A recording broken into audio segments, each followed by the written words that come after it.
The strange thing about danger is that the quietest person in the room usually sees it first. Rain hammered against the tall glass windows of Bellamy House like handfuls of gravel thrown from the dark Manhattan sky. Inside, crystal chandeliers glowed softly above polished marble floors while the city's wealthiest guests pretended the storm outside didn't exist. Expensive watches flashed beneath warm golden light. Wine glasses clinked gently. A pianist played something slow and elegant near the back of the restaurant, almost drowned beneath the distant sound of thunder rolling across the East River. Claire Bennett moved between tables like she belonged to the silence itself. Black uniform, blonde hair tied neatly behind her head, calm eyes that rarely stayed in one place for long.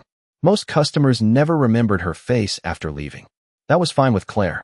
Invisible people heard everything. She balanced a silver tray against one hand while scanning the dining room with quiet precision. Exit signs, emergency doors, reflections in mirrored walls. A family near the windows. Two tourists taking photos of their desserts. A nervous young man on a first date tapping his fingers beneath the table. Nothing unusual, until the front door opened. The wind pushed inside first. Cold, sharp, wet. Then came 5 men wearing dark overcoats despite the overheated restaurant. Claire's fingers tightened almost invisibly around the tray. Something about them felt wrong immediately. Not loud wrong, controlled wrong. The kind that walked calmly. The kind that didn't need attention because it already knew exactly where it was going. The first man removed his gloves too slowly. Another kept touching the side of his neck like he was adjusting an earpiece beneath his collar. The tallest one scanned the room without ever moving his head. Claire stopped walking for half a second, then kept moving. Calm, professional, invisible. But her pulse had already changed. At table 14 sat Ethan Blackwood, 40 years old, billionaire CEO of Blackwood Capital. Steel gray suit, silver watch worth more than most apartments in Brooklyn. Men like Ethan carried power the way storms carried. Lightning, quiet until they weren't. He sat with 3 investors beside the massive windows overlooking Lexington Avenue, discussing a deal rumored to be worth nearly $4 billion. Claire had served him twice before. He never looked directly at waitresses. Never rude. Never kind either. People moved around him carefully, as if his attention itself cost money. Another bourbon, Mr. Blackwood? Claire asked softly as she approached the table. Ethan barely glanced up from the papers in front of him. Neat. His voice was cold, distracted. Claire nodded once and reached for the empty glass, but her eyes shifted beyond his shoulder toward the reflection in the window behind him. One of the 5 men had quietly locked the restaurant's front entrance. Another had positioned himself near the hallway leading toward the kitchen exits. The pianist stopped playing.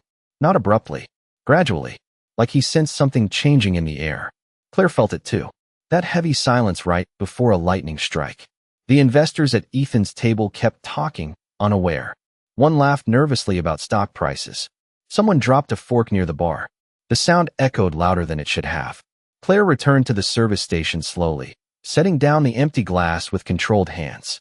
Her eyes lifted toward the security camera above the dining room entrance. Dark. Offline. Her breathing slowed. Not panic. Calculation.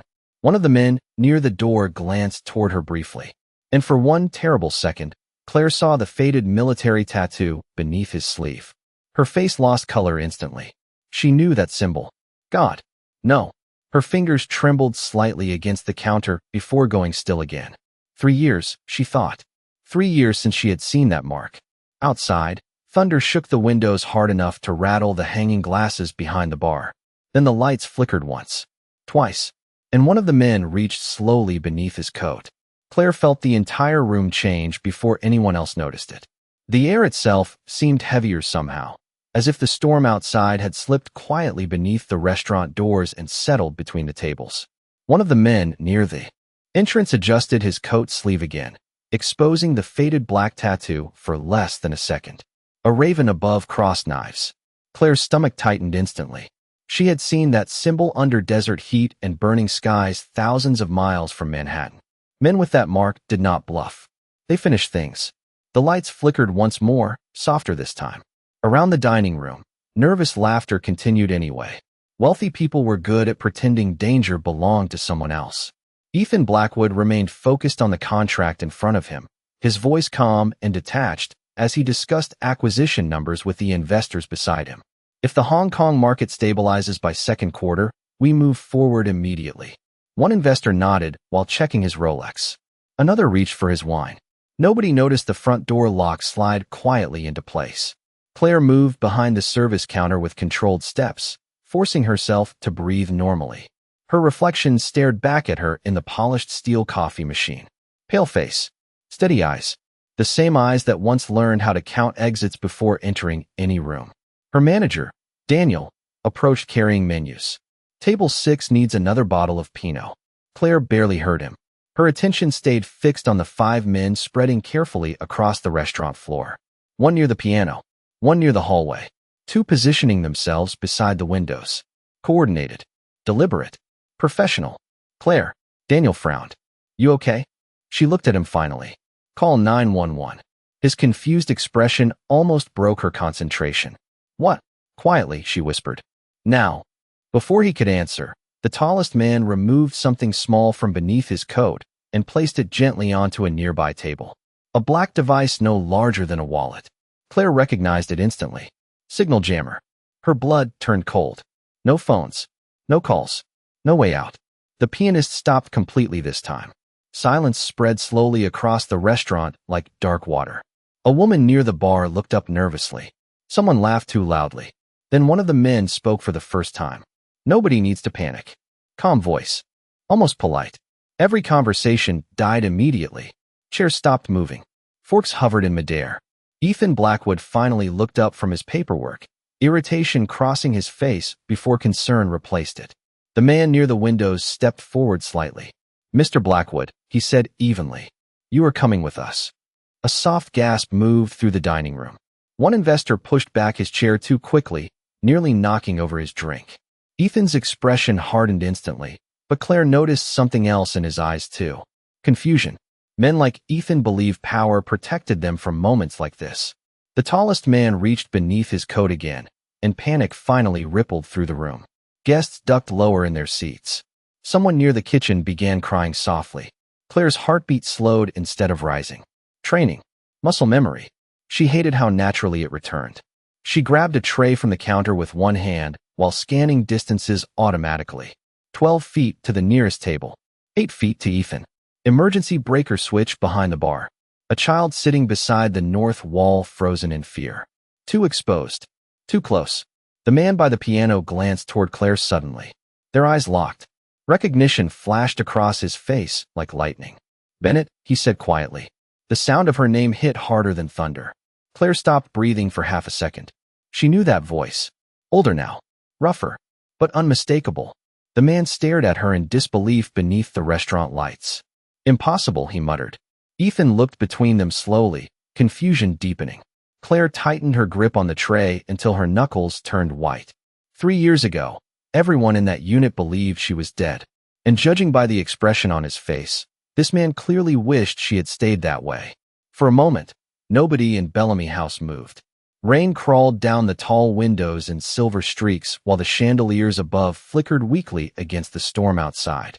Claire Bennett stood behind the service counter with a tray in her hands and 20 terrified eyes turning toward her all at once. The man near the piano stared at her like he had seen a ghost. Walk out of the grave. You are supposed to be dead, he said quietly. His voice carried across the silent restaurant with terrifying calm. Claire swallowed slowly. Memories flashed behind her eyes before she could stop them. Sandstorms. Burning vehicles. The sharp smell of smoke beneath foreign skies. A radio screaming for evacuation that never came. She forced the memories back down immediately. Not now. Ethan Blackwood rose carefully from his chair, his expression cold but alert. Who are these people? He asked. The tallest man near the entrance answered without looking at him. Sit down, Mr. Blackwood. Ethan did not move. Years of power sat naturally in his posture. Even frightened, he looked like a man used to controlling rooms. You realize this restaurant is filled with witnesses, Ethan said evenly. Whatever this is, it ends badly for you. One of the men near the windows smiled faintly. It already started badly for you. A woman near the bar covered her mouth to stop herself from crying. Somewhere in the kitchen, glass shattered against the floor. Claire's eyes moved constantly now. Distances. Angles. Breathing patterns. The man by the piano was still focused on her instead of Ethan. That mattered. Emotion created mistakes. Cole, she said softly. His jaw tightened instantly. Ethan glanced toward her again. You know him? Claire ignored the question. You should not be here, she told Cole quietly. Not tonight. Cole laughed once without humor. Funny. I was about to say the same thing to you. Thunder shook the windows again. The lights dimmed briefly before stabilizing.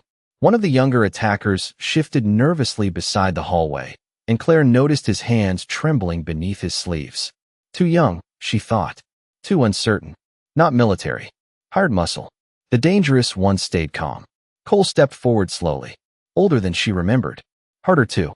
Faint gray touched the edges of his beard now, but his eyes had not changed. Cold blue. Emotionless when necessary. 3 years, he said quietly. No trace. No records. Nothing. Claire kept her voice steady. People disappear every day. Not people like you. Ethan studied both of them. Carefully now, understanding beginning to settle across his face. Claire could almost hear the questions forming in his mind. Who was she really? Why did trained men recognize a Manhattan waitress? Why did she suddenly look less afraid than everyone else in the room? Cole noticed Ethan watching and smiled faintly. Looks like your billionaire finally sees you. Claire's fingers tightened around the metal tray. Leave these people out of this. That depends on Mr. Blackwood. Ethan straightened slightly. If this is about money, name a number. Cole looked genuinely amused by that. You still think money solves everything? Ethan's expression hardened. Usually does. The answer almost made Claire close her eyes. Wrong thing to say? Cole's smile disappeared instantly. The room grew colder somehow. Not tonight, he said. Claire saw it then. The shift in posture. Tiny. Almost invisible. But enough. Something was about to happen. Her pulse slowed automatically. Training took over before thought could catch up. She moved quietly around the edge of the counter, placing herself closer to Ethan's table without drawing attention. One of the investors noticed and whispered shakily, "What are you doing?" Claire never looked at him. "When I tell you to get down," she said softly, "do not hesitate." Ethan heard her this time. Really heard her. For the first time since entering Bellamy House, the billionaire CEO looked directly into the waitress's eyes. And what he saw there made his confidence disappear. Not panic. Not confusion. Recognition. The kind soldiers carried before storms. Claire heard the kitchen freezer humming behind the walls. She heard rain against the windows. She heard someone near the bar whispering a prayer beneath their breath. Funny, she thought. In moments like this, the world always became louder. Cole took another slow step forward, his polished shoes barely making sound against the marble floor. The other men watched him carefully now, waiting for direction without needing words. Ethan Blackwood remained standing beside the table, though Claire noticed his hand slowly sliding away from the contract papers in front of him. No sudden movements. Good. He was learning. You should not have come back, Cole said quietly. Claire kept moving sideways through the dining room 1 careful inch at a time, closer to the emergency breaker behind the bar. I did not come back, she answered. I disappeared. Same thing to people looking for you. Ethan finally spoke again. Would someone explain what is happening? Nobody answered him immediately. Thunder rolled across Manhattan hard enough to shake the hanging chandeliers. The younger guests near the windows flinched. A little girl sitting with her parents started crying softly into her mother's shoulder. Claire's eyes flicked toward them instantly. Too exposed. Too vulnerable. Every instinct inside her screamed to move them somewhere safer, but there was not enough time. Cole noticed her looking. Still trying to save everybody, he murmured. That was always your weakness. Claire's expression never changed, but something sharp moved behind her eyes. Weakness. The word carried memories she spent years trying to bury beneath silence and long shifts and sleepless nights. Desert heat. Broken radios. A medic bag soaked with dirt and smoke. Her younger brother Ryan looking at her through fading eyes while helicopters never came. She forced the image away before it could break her concentration. Ethan studied Claire carefully now, piecing together fragments. The calm voice. The controlled breathing.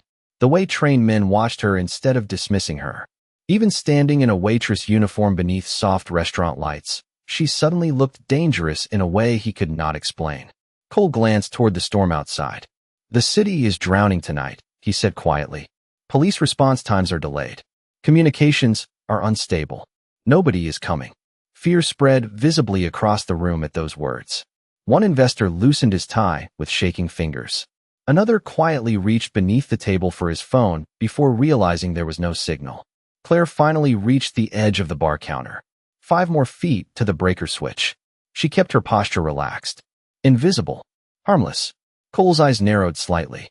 He knew her too well. "Do not," he said softly. Claire stopped moving immediately. Silence fell again. Heavy. Suffocating. Then the youngest attacker near the hallway shifted nervously and muttered, "We are wasting time." Cole never looked at him. "Then stop wasting it." The younger man swallowed hard and turned toward Ethan. His confidence looked borrowed, like a suit that did not quite fit. Claire noticed the uncertainty in his hands again. Not trained enough. Dangerous in a different way. Fearful men made reckless decisions. Ethan straightened slightly. "Whatever your problem is with me," he said calmly. "There are families here. Let them leave." Claire almost closed her eyes. Wrong move again. Cole smiled faintly without warmth. "You still think this is negotiation?" "Everything is negotiation. Not after what happened in Tangier." Claire froze instantly. The name hit her like ice water. Ethan caught the reaction immediately. "Tangier," he repeated. Cole's eyes never left Claire's face. "Tell him," he said quietly. "Tell your billionaire what happened the last time you tried saving people." Claire's fingers curled slowly against the metal tray beside her. The lights flickered once more overhead. Rain hammered harder against the windows now, turning the city outside into blurred rivers of gold and gray. Ethan looked at Claire carefully. "What is he talking about?" Claire finally lifted her eyes toward him fully. For the first time all night, the calm mask slipped just slightly. Enough for Ethan to see the exhaustion underneath it. The grief. The ghosts. "Mr. Blackwood," she said softly. When the lights go out, she glanced toward the terrified guests around the dining room. "You need to get everyone on the floor immediately." Then every chandelier in Bellamy House suddenly went dark. Darkness swallowed Bellamy House all at once. Gasps exploded across the dining room. Someone screamed near the bar. Crystal glasses shattered against marble floors as terrified guests dropped beneath tables without thinking. Outside, lightning flashed white through the storm-covered windows for half a second before vanishing again. In that brief flash, Claire moved. Fast. Not wild. Precise. The metal tray in her hand struck the emergency breaker beside the bar with a sharp crack, forcing backup lights to activate along the floor. Soft red illumination flooded the restaurant in narrow strips, casting long shadows across overturned chairs and terrified faces. "Everybody down." Claire's voice cut through the panic with shocking authority. Not loud. Certain. People obeyed instantly. Ethan Blackwood barely had time to react before Claire grabbed the back of his suit jacket and pulled him behind the heavy marble serving station beside table 14. One of the investors stumbled after them, breathing hard. "What is happening?" he whispered frantically. Claire ignored him.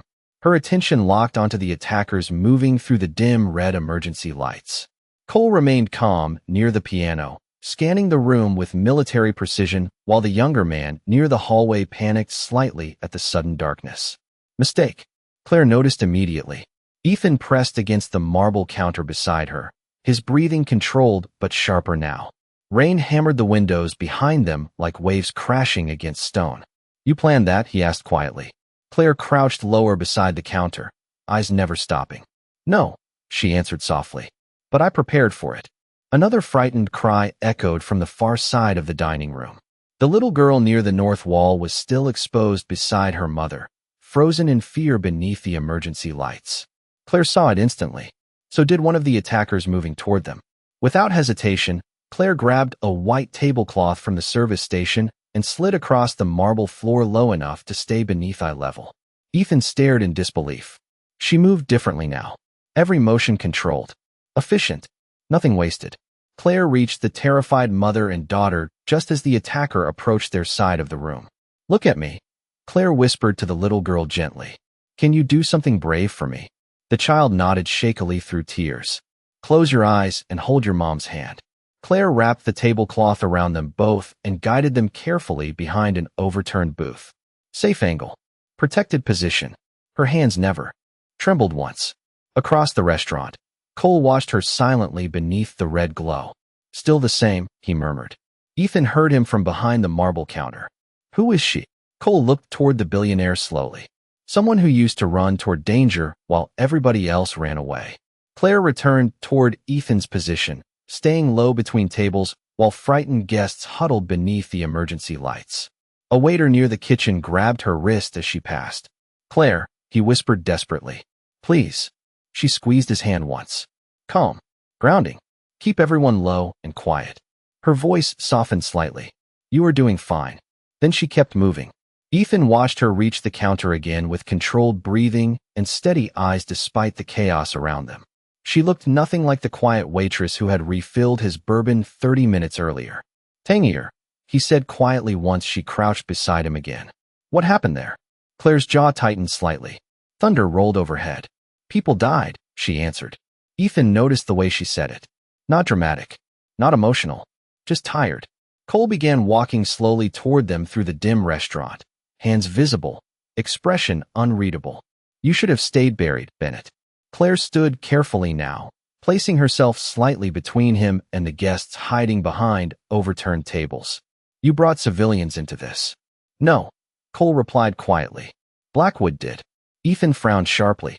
I do not even know who you are. Cole smiled faintly. That is exactly why your board paid us.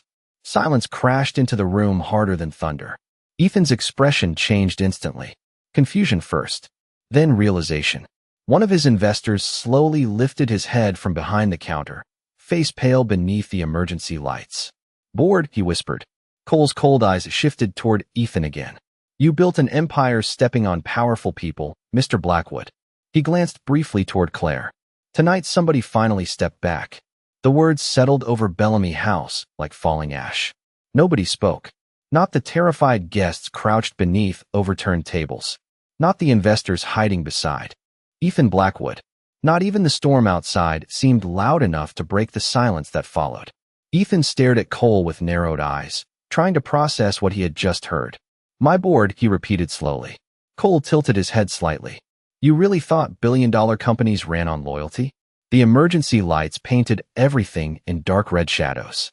Rain streamed down the windows behind them, while distant sirens echoed somewhere far below in the city streets. Too far away. Claire remained standing between the guests and the men surrounding the dining room. Calm posture, controlled breathing. But inside, old instincts were waking up faster than she could suppress them. Threat assessment, exit routes, weakest positions. She hated how naturally it all returned. Ethan rose carefully from behind the marble counter despite the investor beside him whispering for him to stay down. Who hired you? Ethan asked. Cole smiled faintly. Wrong question. Ethan's jaw tightened. Then what is the right one? Cole looked toward Claire briefly before answering. Why would your own people want you gone badly enough to send us? That hit harder. Claire saw it immediately in Ethan's face. Not fear. Betrayal. The kind, powerful men never expected because they spent their lives believing control meant safety. One of Ethan's investors suddenly stood up too quickly from behind the counter, panic overtaking reason. This is insane, he snapped. Do you even know who he is? Claire turned sharply toward him. Sit down. Too late. The younger attacker near the hallway reacted instantly, stepping forward in alarm as the investor continued shouting. Guests cried out again. Chairs scraped violently across the marble floor. Claire moved before anyone else did. She grabbed the investor by the sleeve and pulled him down behind the serving station just as chaos threatened to explode across the room again. Stop making sudden movements, she whispered harshly. The man stared at her in shock, breathing hard. Ethan looked at Claire differently now. Not like staff. Not like background noise. Like someone holding the room together by pure force of will. Cole exhaled slowly. Disappointed. Still protecting strangers. Claire rose carefully again. You trained me to. A flicker crossed Cole's face. Regret maybe. Gone instantly. No, he said quietly. We trained you to survive. Thunder cracked overhead so loudly the windows trembled. One of the emergency lights flickered out near the kitchen hallway, plunging half the restaurant into deeper shadow. Claire's eyes moved immediately toward the darkness. Missing visibility. Dangerous. Cole noticed her scanning patterns and gave a faint smile. You never stopped analyzing rooms. And you never stopped turning people into targets. Ethan watched the exchange carefully, piecing together fragments of a past neither of them wanted to explain. You were military, he said quietly to Claire. She did not answer. Cole did. Not military. His cold eyes remained fixed on her. Better. Claire's expression hardened slightly for the first time all night. Do not. The warning in her voice silenced even Cole for a second. Then he laughed quietly beneath his breath. Interesting. You are still ashamed of it. Ethan studied Claire again beneath the dim emergency lights. The waitress uniform suddenly looked like a disguise instead of a life. Claire, he said carefully, what exactly did you do before this? She looked at him finally. Outside, lightning flashed silver through the rain-covered glass, illuminating the exhaustion in her face for one brief moment. I kept people alive, she answered softly. The simplicity of it unsettled him more than any detailed explanation could have. Near the kitchen entrance, Daniel the manager crouched beside frightened staff members trying to keep them calm. Claire noticed him signaling subtly toward a side exit door. Locked. She shook her head once. Do not try it. Daniel froze immediately. Cole followed the glance and sighed quietly. You always did care too much. Claire folded her arms slowly, steadying herself against memories she did not want rising to the surface. And you stopped caring at all. The room fell silent again. Then Ethan noticed something strange. One of the attackers near the windows was sweating heavily now, shifting his weight nervously every few seconds. Claire noticed it too. Her eyes narrowed slightly. Something was wrong. Very wrong. Then the man suddenly grabbed the edge of a nearby table and nearly collapsed. The man near the windows hit the edge of the table hard enough to rattle the silverware before collapsing to one knee. Panic flashed across his face beneath the red emergency lights. His breathing became sharp and uneven. One hand clutched his chest beneath the dark coat, while the other reached blindly for support. The entire restaurant froze again. One of the attackers rushed toward him immediately. Marcus, he whispered urgently. Cole's expression changed for the first time all night. Not fear. Concern. Real concern. Claire saw it instantly. The sick man's skin had turned pale gray beneath the dim lights. Sweat covered his forehead despite the cold air drifting through the storm-battered windows. Claire moved automatically before thought could stop her. Ethan noticed the shift in her posture immediately. Claire, he warned quietly. She ignored him and crossed the dining room carefully with both hands visible. Several guests stared at her in disbelief. One terrified woman whispered, "What is she doing?" Claire crouched beside the struggling man while the younger attacker pointed toward her nervously. "Do not touch him." "Then you help him," Claire answered calmly. Silence followed. Nobody moved. The man called Marcus gasped weakly, trying to steady his breathing. Claire watched his symptoms carefully. Tremors. Pale lips. Disorientation. Her eyes shifted toward the untouched glass near his position. Whiskey. No food. Stress overload combined with low blood sugar, she realized. Maybe worse. Cole stepped closer slowly. "Can you help him?" Claire looked up at him beneath the emergency lights. "Yes." "Why would you?" The question hung heavily between them. Claire glanced toward the frightened guests huddled beneath tables, then back toward the man struggling to breathe. "Because somebody should." Cole stared at her silently for several seconds. Ethan watched the exchange from behind the marble serving station with growing disbelief. These men had trapped the restaurant, threatened innocent people. Yet Claire still knelt beside one of them with calm hands and a steady voice. She reached slowly into her apron pocket and removed 2 sugar packets from earlier service. "Marcus," she said softly, "look at me." His unfocused eyes lifted toward her with difficulty. "You need to slow your breathing." One of the attackers shifted nervously. "Maybe we should leave." Cole silenced him with a single glance. Claire opened the sugar packets carefully and handed them to Marcus. "Take this." He obeyed without argument. Strange, Ethan thought. Dangerous men listened to Claire the same way frightened civilians did. Like her calmness changed the temperature of rooms. Claire checked Marcus's pulse against his wrist. Controlled. Professional. Her hands moved with practiced confidence that no ordinary waitress should possess. Ethan rose slightly from behind the counter despite himself, watching closely now. "You were a medic," he said quietly. Claire did not answer. Cole did. "Best field medic I ever saw." The words carried reluctant respect. Claire's fingers paused briefly against Marcus's wrist before continuing. Cole folded his arms slowly. "She once kept 3 men alive for 11 hours with almost no supplies." Claire's voice sharpened instantly. "Stop." Cole ignored her. One of them was me. Silence swept across the restaurant again. Even the storm outside seemed quieter now. Ethan studied Claire beneath the dim emergency lights. The quiet waitress who carried coffee trays and polished silverware suddenly felt impossibly far away. "Then why are you here?" Ethan asked softly. Claire looked down at Marcus, whose breathing had finally begun to stabilize. Her expression dimmed slightly beneath the red light. "Because eventually," she said quietly, "you get tired of watching people break." Nobody spoke after that. Marcus leaned weakly against the table leg, color slowly returning to his face. Claire helped steady him carefully before standing again. The younger attacker near the hallway looked completely confused now. "She just helped us," he muttered. Cole's eyes never left Claire. "That is the problem," he answered quietly. Thunder rolled again across Manhattan. The emergency lights flickered softly overhead. Somewhere beyond the locked restaurant doors, distant sirens sounded closer than before. Claire heard them immediately. So did Cole. Time was running out. Cole exhaled slowly and looked toward Ethan Blackwood once more.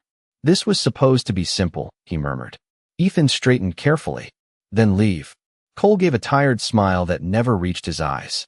"You still do not understand." Claire's stomach tightened instantly. That tone. She knew it. Something worse was coming. Then Cole reached slowly inside his coat and removed a small black phone from his pocket. One message blinked across the screen. His expression darkened the moment he read it. The glow from the small black phone illuminated Cole's face for only a second, but it was enough for Claire to see the change in his eyes. Tension. Frustration. Something had gone wrong. Outside, police sirens echoed louder through the rain-soaked streets of Manhattan, bouncing between skyscrapers like distant alarms underwater. Guests beneath the tables heard them too.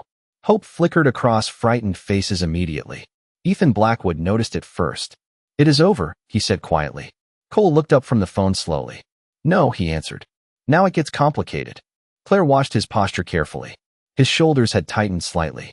The men surrounding the dining room exchanged uncertain glances with one another. Their confidence was fading. Good, she thought. Fear made organized groups unstable. But unstable people were dangerous in different ways. The younger attacker near the hallway spoke nervously. "The police are outside already?" Cole silenced him with a cold look. "They are still establishing perimeter." Claire's eyes narrowed. Perimeter, meaning the streets were blocked now. Nobody in or out. Bellamy House had become an island in the middle of the storm. Ethan stepped forward slightly from behind the serving station. "You still have time to walk away from this." Cole gave a tired smile. "You think this was about money. Everything always is. That is exactly why your company is collapsing." Silence followed. Ethan frowned. "What are you talking about?" Cole held up the phone slowly. "Your board did not just hire us." Claire's stomach tightened instantly. She already knew she would not like the next words. Cole's eyes darkened beneath the emergency lights. "They sold you." Even Ethan looked shaken by that. One of the investors near him suddenly went pale. Claire noticed immediately. Too pale. Ethan noticed too. "Richard." The older investor loosened his tie with trembling hands. "Ethan," his voice cracked under pressure. "I can explain." Cole laughed quietly beneath his breath. "There it is." Claire watched Ethan's face carefully as realization spread across it piece by piece. Richard Dawson, 20 years beside him at Blackwood Capital. Trusted advisor. Board member. Friend. The betrayal hit harder than fear ever could. "You set this up?" Ethan asked slowly. Richard could not meet his eyes.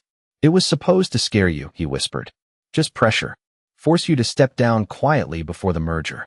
Ethan stared at him in disbelief.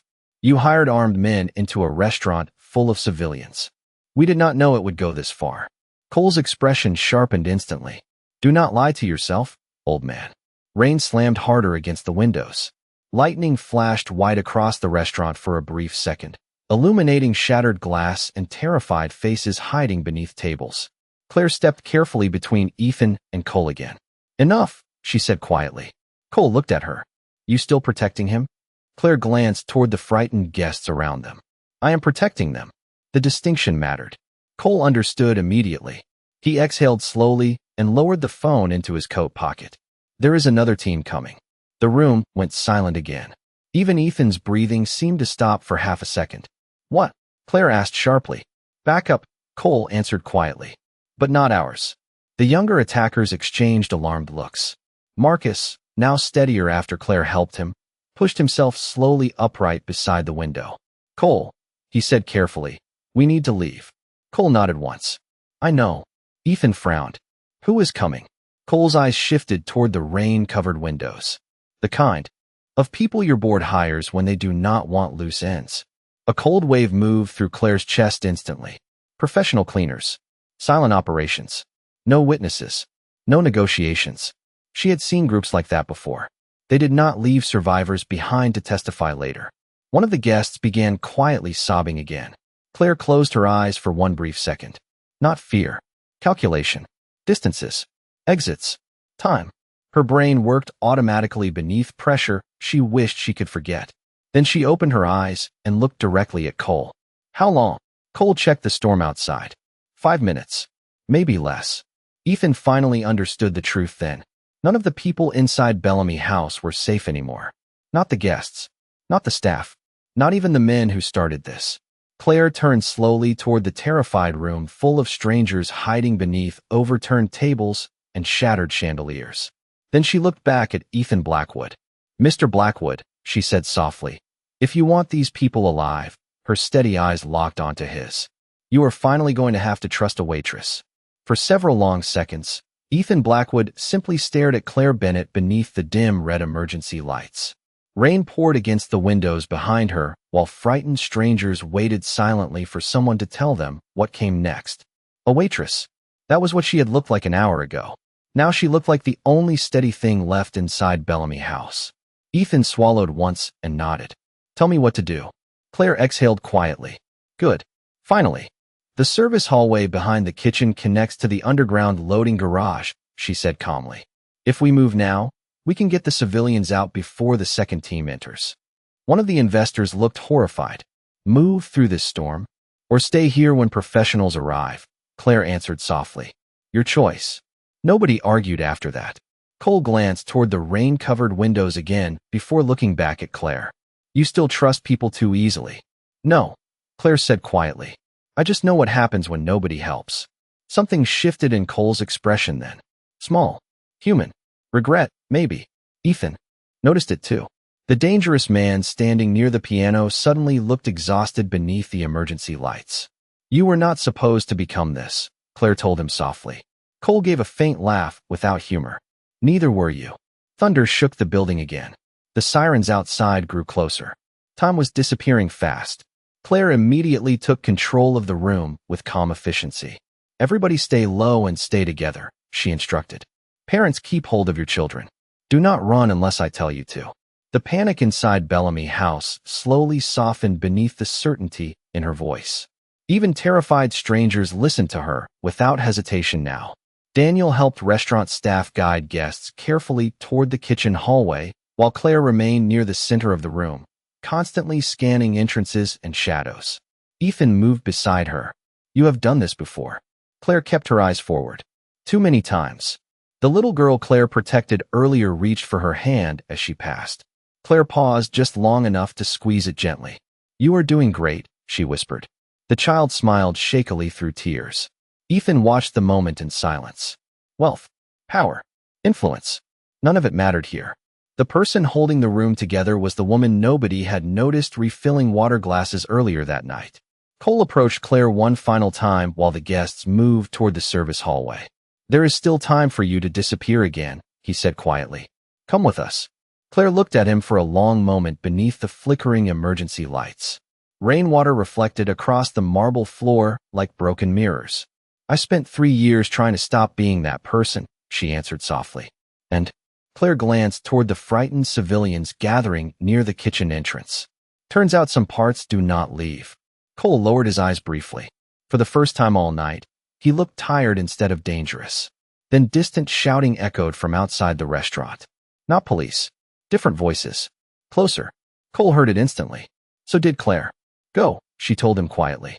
He hesitated only a second before nodding once toward her. Respect. Real respect. Then he and the remaining men disappeared through a side exit into the storm beyond Bellamy House. Ethan watched them vanish before turning toward Claire again. You just let them leave. Claire's eyes stayed fixed on the dark doorway. No, she said softly.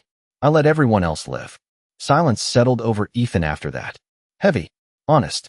Minutes later, police officers finally rushed through the front entrance while paramedics and emergency crews flooded the restaurant with bright white lights and urgent voices. Guests cried with relief. Staff members hugged each other tightly near the kitchen hallway. Reporters already gathered outside beneath umbrellas and flashing cameras.